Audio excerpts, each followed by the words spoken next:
All right, and last Friday, global ratings agency Moody's revised Kenya's outlook from negative to positive, saying that falling domestic interest rates have eased concerns about the country's liquidity and debt affordability position.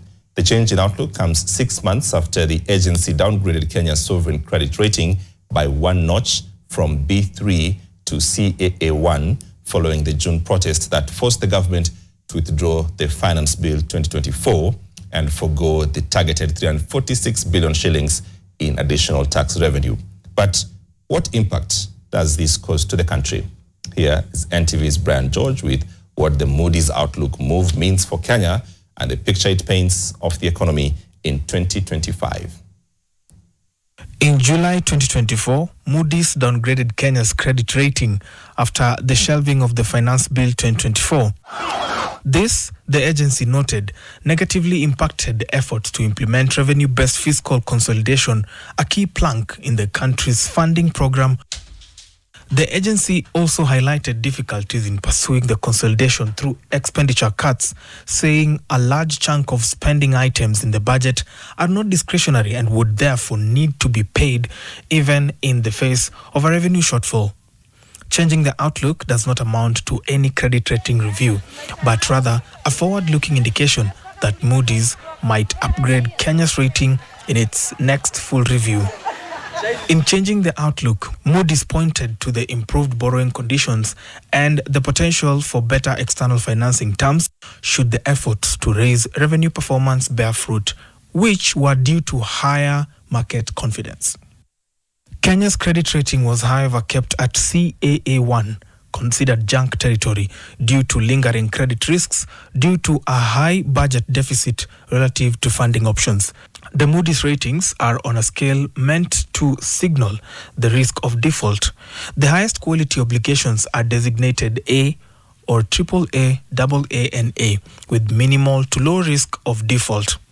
The medium grade obligations are designated B, BAA, BA, and B, seen as speculative with moderate to high credit risk. The lowest scale is C, CAA, CA, and C, where obligations are judged to be of poor standing and subject to very high credit risk, all the way to default with little chance of recovery. Credit ratings falling between AA and CAA also carry numerical modifiers of 1 to 3, designated whether they fall at the upper or lower end of their respective generic rating category. So what does this mean for the Kenyan economy?